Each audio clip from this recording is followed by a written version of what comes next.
Aku percaya akan Roh Kudus, Gereja Kristus yang kudus, persekutuan para kudus, pengampunan dosa, kebangkitan badan, kehidupan yang kekal.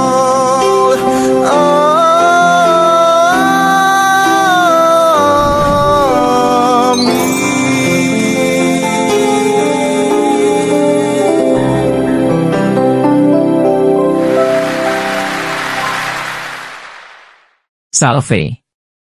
Pertama-tama saya mau buat disclaimer kepada semua audiens, bahwa video ini ditujukan kepada para pengikut Kristus di dalam gereja Katolik dan kepada siapa saja yang ingin mempelajari iman Katolik dengan tulus dan jujur.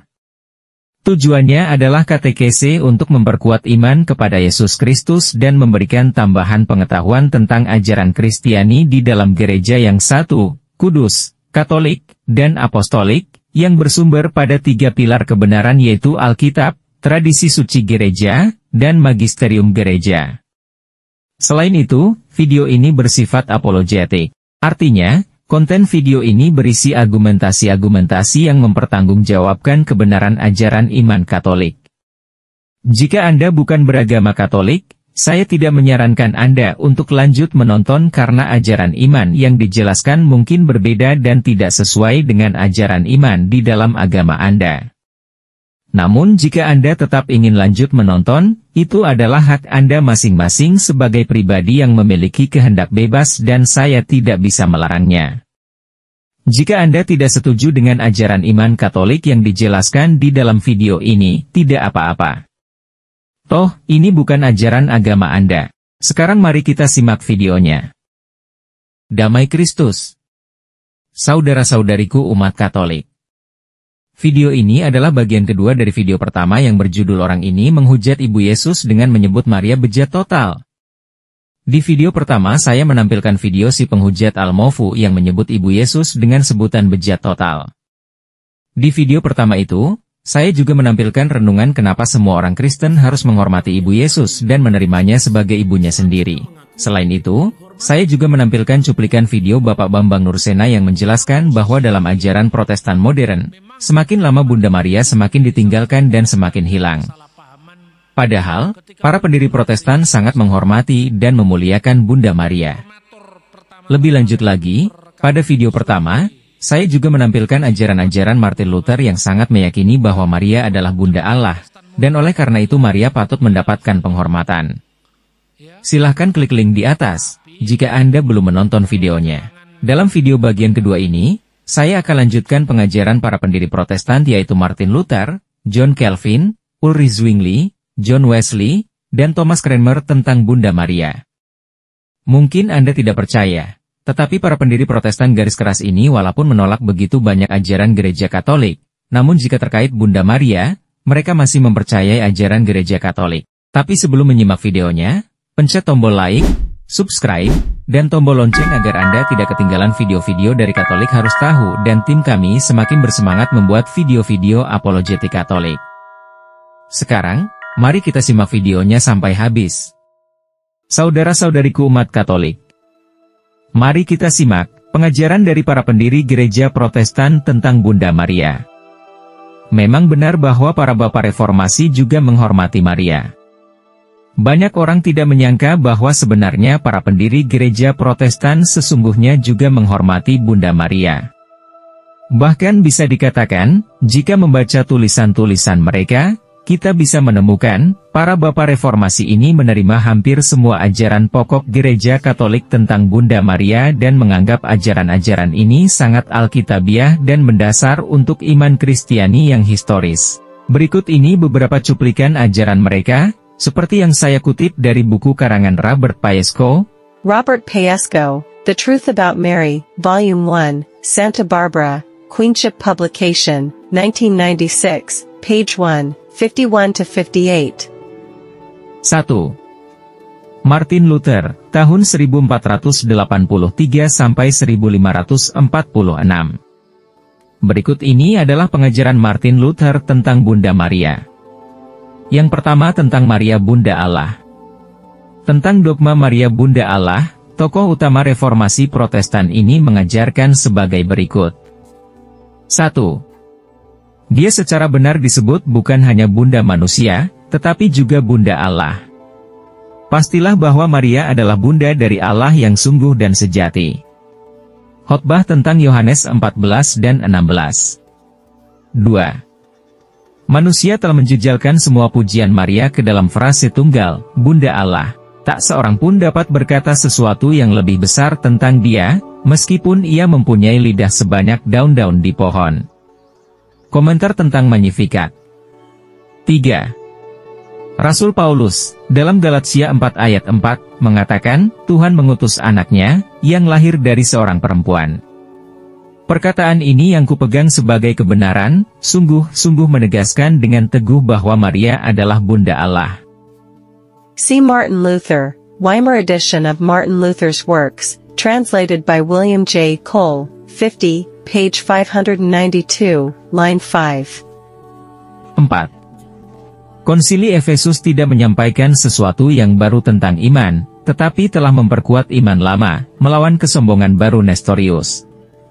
Artikel iman ini, bahwa Maria adalah Bunda Allah, sudah ada di dalam gereja sejak awal dan bukan merupakan kreasi baru dari konsili, tetapi presentasi dari Injil dan Kitab Suci.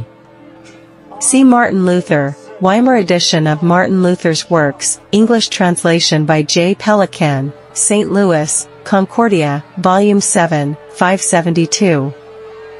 5. Maria layak disebut tidak saja sebagai Bunda manusia, tetapi juga Bunda Allah. Adalah pasti bahwa Maria adalah Bunda dari Allah yang nyata dan sejati. See Martin Luther, Weimar edition of Martin Luther's works, English translation by J. Pelican, St. Louis, Concordia, Volume 24, page 107. Yang kedua tentang Maria tetap perawan. Tentang dogma Maria tetap perawan, Martin Luther mengajarkan sebagai berikut. 1. Adalah artikel iman bahwa Maria adalah Bunda Tuhan dan tetap perawan. See Martin Luther, Weimar edition of Martin Luther's works, translation by William J. Cole, Volume 11, page 319 to 320. 2. Kepada Helvidius yang meragukan keperawanan Maria, dengan menganggap bahwa Maria mempunyai anak-anak lain selain Yesus, Luther menjelaskan bahwa mereka bukan saudara kandung Yesus. Setelah Maria mengetahui bahwa ia adalah Bunda dari Allah Putra, ia tidak ingin untuk menjadi ibu dari anak manusia, tetapi ia tetap di dalam rahmat karunia itu. Demikian Luther menjelaskan. See Martin Luther, Weimar edition of Martin Luther's works, translation by William J. Cole, 11, page 320. 3. Tidak diragukan lagi, tidak ada seorang pun yang begitu berkuasa yang menggantungkan pada pemikirannya sendiri, tanpa kitab suci, akan beranggapan bahwa Maria tidak tetap perawan. 4. Kristus, penyelamat kita, adalah buah yang nyata dan alami dari rahim perawan Maria. Hal ini tanpa ada kerjasama dari seorang laki-laki, dan dia tetap seorang perawan setelahnya. Kristus adalah satu-satunya putra Maria, dan perawan Maria tidak melahirkan anak-anak lain selain dia. Saya cenderung setuju dengan mereka yang menyatakan bahwa kata saudara-saudara yang dimaksudkan di sini adalah sepupu-sepupu. Bagi kitab suci dan orang Yahudi selalu memanggil sepupu-sepupu dengan saudara-saudara. Khotbah tentang Yohanes. 5. Tentang keperawanan abadi Maria, pendiri gereja Lutheran ini mengajarkan, Kristus, penyelamat kita adalah buah nyata dan alami dari rahim perawan dari Maria. Hal ini terjadi tanpa kerja sama pria, dan dia tetap seorang perawan sesudah itu. Khotbah tentang Injil Yohanes, bab 14, 1539. 6. Luther mengajarkan, Kristus adalah satu-satunya putra Maria, dan perawan Maria tidak melahirkan anak lain selain dia. Saya cenderung untuk setuju dengan mereka yang mendeklarasikan bahwa saudara-saudara itu berarti saudara sepupu di sini, Karena kitab suci dan orang-orang Yahudi selalu memanggil sepupu sebagai saudara. 7. Dalam resolusi-resolusi dari 95 tesis, Luther menolak setiap hujatan melawan sang perawan, dan berpikir bahwa seseorang harus mohon ampun atas setiap kejahatan yang dikatakan atau dipikirkan melawan dia. William J. Cole, Was Luther a Devotee of Mary? In Marian Studies 1970, page 116. Yang ketiga tentang dogma Maria dikandung tanpa noda dosa. Tentang dogma Maria dikandung tanpa noda dosa, Martin Luther mengajarkan sebagai berikut. 1. Tetapi konsepsi yang lain, yaitu pada saat penghembusan jiwa, adalah layak dan hikmat untuk dipercaya, Maria tidak mempunyai dosa, sehingga ketika jiwanya dihembuskan, ia pada saat yang sama dibersihkan dari dosa asal dan dikurniai karunia-karunia Tuhan untuk menerima jiwa yang dihembuskan. Oleh karena itu, pada saat ia mulai hidup, ia tidak mempunyai dosa sedikit pun. 2. Tuhan telah membentuk tubuh dan jiwa perawan Maria penuh dengan Roh Kudus, sehingga ia tanpa segala dosa, sebab ia telah mengandung dan melahirkan Tuhan Yesus. Lebih jauh lagi tentang Maria dikandung tanpa noda dosa, tokoh utama reformasi Protestan ini menulis, adalah suatu kepercayaan yang manis dan saleh bahwa pencurahan jiwa Maria dilakukan tanpa dosa asal, sehingga dalam pencurahan jiwa itu dia juga dimurnikan dari dosa asal dan dihiasi dengan karunia-karunia Allah, sambil menerima sebuah jiwa yang murni yang dicurahkan Allah. Jadi, dari sejak saat pertama dia mulai hidup, dia bebas dari semua dosa. Khotbah pada Hari Raya Bunda Allah dikandung tanpa noda, 1527. Yang keempat tentang dogma Maria diangkat ke surga. Tentang dogma Maria diangkat ke surga, Martin Luther mengajar sebagai berikut. Tidak dapat diragukan lagi bahwa perawan Maria berada di surga. Bagaimana sampai terjadi demikian, kita tidak tahu. See Martin Luther, Weimar edition of Martin Luther's works, translation by William J. Cole, 10, page 268. Selanjutnya tentang Maria diangkat ke surga, Luther juga mengajarkan, tidak ada keraguan bahwa perawan Maria berada di surga. Bagaimana hal itu terjadi, kita tidak tahu. Dan karena Roh Kudus tidak memberitahu kita apa-apa, kita tidak bisa membuat suatu pernyataan iman. Cukuplah jika kita mengetahui bahwa dia hidup dalam Kristus. Dari khotbah Luther, 15 Agustus 1522, terakhir kali Luther berkhotbah pada pesta Maria diangkat ke surga. Yang kelima tentang penghormatan kepada Maria, Martin Luther mengajarkan sebagai berikut.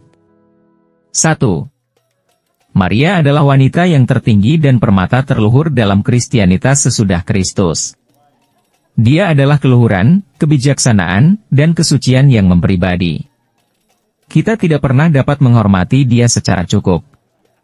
Namun tetap penghormatan dan pujian harus diberikan kepadanya sedemikian rupa tanpa melukai Yesus maupun kitab suci. Khotbah Natal, 1531. 2. Seseorang harus menghormati Maria sebagaimana dia sendiri telah menginginkan dan mengungkapkannya dalam Magnificat. Dia memuji Allah untuk perbuatan-perbuatannya. Bagaimana kemudian kita bisa memuji dia? Hormat yang sejati kepada Maria adalah hormat kepada Allah, pujian kepada rahmat Allah. Maria ada bukan demi dirinya sendiri, tetapi demi Kristus. Maria tidak ingin bahwa kita datang tertuju kepadanya, tetapi melalui dia kepada Allah. Penjelasan tentang Magnificat, 1521. 3. Penghormatan kepada Maria tertulis dalam kedalaman hati manusia yang terdalam. See Martin Luther, Weimar edition of Martin Luther's works, translation by William J. Cole, 10, 3, page 313. 4. Apakah hanya Kristus sendiri yang patut disembah? Atau apakah Bunda Tuhan yang suci tidak patut dihormati? Ini adalah sang perempuan yang menghancurkan kepala sang ular, si iblis. Dengarkanlah kami, sebab putramu tidak akan menolak apapun darimu. See Martin Luther, Ibid Volume 51, page 128 to 129. Yang keenam tentang gambar Maria, Martin Luther mengajarkan sebagai berikut. 1. Seseorang tidak dapat memahami hal-hal spiritual kecuali jika gambar-gambar dibuat tentang mereka.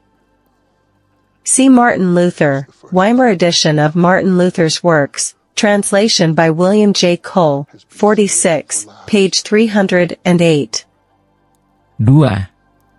Tidak ada yang lain yang dapat disimpulkan dari perkataan, jangan kamu mempunyai Allah-Allah lain di hadapanku, kecuali apa yang berkaitan dengan berhala. Tetapi gambar-gambar ataupun patung-patung dibuat tanpa berhala, pembuatan benda-benda tersebut tidak dilarang. See Martin Luther, Ibid 18, page 69. 3. Kalau saya telah melukis gambar di dinding dan saya melihatnya tanpa berhala, maka hal itu tidak dilarang bagi saya, dan seharusnya tidak diambil dari saya. Yang ketujuh tentang Maria Bunda semua orang Kristen, Martin Luther mengajarkan sebagai berikut. 1. Bunda Maria adalah Bunda Yesus dan Bunda kita semua. Kalau Kristus adalah milik kita harus berada di mana Ia berada, dan semua yang menjadi miliknya pasti menjadi milik kita, dan oleh karena itu ibunya juga adalah ibu kita. See Luther Works, Weimar, 29:656-656-7. 2. Martin Luther berkata, kita semua adalah anak-anak Maria. See Luther Works, Weimar, 11:224:8. 2. John Calvin. Tahun 1509 sampai 1564. John Calvin memulai dengan apa yang kita kenal sekarang sebagai tradisi teologis reformasi, yang menolak banyak dogma penting Katolik. Namun demikian, dia memberi peringatan kepada mereka yang menyempatkan untuk berdebat tentang hal itu semata-mata sebagai orang yang memiliki kesukaan ekstrim akan perdebatan. Dia juga berpendapat bahwa mereka yang menolak bahwa Maria tetap perawan selamanya berdasarkan ayat-ayat kitab suci yang menyebutkan saudara-saudari Yesus, adalah orang-orang dengan ketidaktahuan yang berlebihan. Berikut ini adalah pengajaran John Calvin tentang Bunda Maria. Yang pertama tentang Maria Bunda Allah. Tentang dogma Maria Bunda Allah, tokoh reformasi Protestan ini mengajarkan sebagai berikut. Elizabeth memanggil Maria Bunda Allah, karena kesatuan kedua kodrat dalam pribadi Kristus adalah sedemikian rupa, sehingga manusia yang mortal yang ada dalam rahim Maria adalah juga pada saat yang sama Allah yang kekal. See John Calvin, Calvini Opera, Braunschweig, Berlin, 1863-1900, Volume 45, page 35. Tentang dogma Maria tetap perawan, John Calvin mengajarkan sebagai berikut. Helvidius telah menunjukkan dirinya sendiri sebagai seorang yang bebal, dengan mengatakan bahwa Maria mempunyai banyak anak-anak, sebab ada disebutkan dalam beberapa perikop tentang saudara-saudara Kristus. Calvin sendiri mengartikan saudara-saudara ini artinya saudara sepupu atau saudara bukan saudara kandung. See Bernard Leeming, Protestants and Our Lady, Marian Library Studies, January 1967, page 9. Tentang penghormatan kepada Maria, John Calvin mengajarkan sebagai berikut. 1. Tidak dapat diingkari bahwa Tuhan, dengan memilih dan menentukan Maria sebagai bunda putranya, telah mengaruniakannya penghormatan yang tertinggi. John Calvin, Calvini Opera, Braunschweig, Berlin, 1863-1900, Volume 45, 348. 2. Sampai pada saat ini kita tidak dapat menikmati rahmat yang diberikan kepada kita di dalam Kristus, tanpa pada saat yang sama berpikir bahwa Tuhan telah memberikan sebagai hiasan dan penghormatan kepada Maria, dengan menghendakinya sebagai ibu dari putranya yang tunggal. John Calvin, A Harmony of Matthew, Mark and Luke, St. Andrew's Press, Edinburgh, 1972, page 32. Tentang teladan Maria, John Calvin mengajarkan sebagai berikut. Mari bertindak seperti Bunda Maria dan berkata, Tuhan, terjadilah padaku menurut perkataanmu. Kita melihat di sini pengajaran yang diberikan kepada kita oleh perawan Maria yang menjadi bagi kita seorang guru yang baik, asalkan kita mengambil keuntungan dari pelajaran-pelajarannya sebagai pengajaran bagi kita. John Calvin, Calvini Opera, Opsit. Volume 1, 320 ff. 3. Ulrich Zwingli. Tahun 1484 sampai 1531. Zwingli adalah seorang tokoh reformasi dari Swiss selama masa hidup Martin Luther. Dia bukan hanya menolak otoritas gereja, namun tidak seperti Luther, dia benar-benar lebih jauh lagi dengan menolak kehadiran nyata Kristus dalam Ekaristi seluruhnya. Namun terkait Bunda Maria, Zwingli menerima pengajaran gereja Katolik. Berikut ini adalah pengajaran Ulrich Zwingli tentang Bunda Maria. Tentang dogma Maria Bunda Allah, tokoh reformasi Protestan ini mengajarkan sebagai berikut. 1. Telah diberikan kepada Maria apa yang tidak dimiliki oleh ciptaan yang lain, bahwa di dalam dagingnya, ia melahirkan Allah Putra. Ulrich Zwingli, Zwingli Opera, Opera Completa, Zurich, 1828-42, Volume 6, I, 639. 2. Aku sangat yakin bahwa Maria sesuai dengan perkataan Injil sebagai seorang perawan murni yang melahirkan bagi kita Putra Allah, dan pada saat melahirkan dan setelah melahirkan selamanya tetap murni, tetap perawan. Ulrich Zwingli, Zwingli Opera, Corpus Reformatum, Volume 1, 424. Tentang dogma Maria tetap perawan, Zwingli mengajarkan sebagai berikut. 1. Dalam topik keperawanan Maria tetap selamanya, Zwingli menulis, saya sangat percaya bahwa Maria, berdasarkan sabda dalam Injil sebagai seorang perawan murni yang melahirkan bagi kita Putra Allah, dan dalam melahirkan dan setelah melahirkan, Maria selamanya tetap seorang yang murni, perawan seutuhnya. Zwingli Opera, Corpus Reformatorum, Berlin, 1905, verse 1, page 424. 2. Saya sangat menghargai Bunda Allah, Sang Perawan Maria yang tidak bernoda dan tetap perawan. 3. Kristus, dilahirkan dari perawan yang paling tidak bernoda. 4. Adalah layak bahwa sang anak yang kudus harus mempunyai seorang bunda yang kudus. E. Stakemeier, De Maria Logia et Ecumenismo, K. Ballack, edition, Rome, 1962, page 456. 5.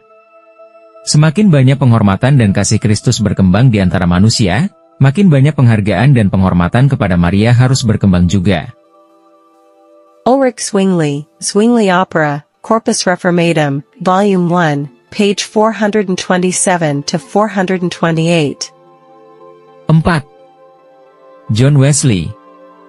Tahun 1703 sampai 1791. Ajaran dan pelayanan John Wesley menyebabkan pergerakan metodis di seluruh dunia. Dia dengan keras menolak agama Katolik, namun keperawanan Maria selamanya bukan salah satu ajaran yang dia lihat sebagai masalah. Berikut ini adalah pengajaran John Wesley tentang Bunda Maria. Tentang dogma Maria tetap perawan, dalam suratnya kepada Katolik Roma John Wesley menuliskan sebagai berikut. Saya percaya bahwa Ia, Allah Putra, telah menjelma menjadi manusia, menggabungkan kodrat manusia dengan kealahan di dalam satu pribadi, dikandung oleh perbuatan tunggal dari Roh Kudus, dan dilahirkan oleh perawan Maria yang terberkati, yang sesudah maupun pada saat melahirkannya, tetap perawan yang murni dan tidak bernoda. John Wesley, Letter to a Roman Catholic. 5. Thomas Cranmer. Tahun 1549 sampai 1556. Thomas Cranmer adalah uskup agung Canterbury pada masa skisma Henry ke-8 dari Roma, dan setelah itu dia menjadi tokoh besar dalam membangun Anglikanisme. Namun dia dan para tokoh besar Anglikan tetap mempertahankan keperawanan Maria selamanya atas dasar otoritas Kristen kuno. Aku percaya akan Roh Kudus, Gereja Kristus yang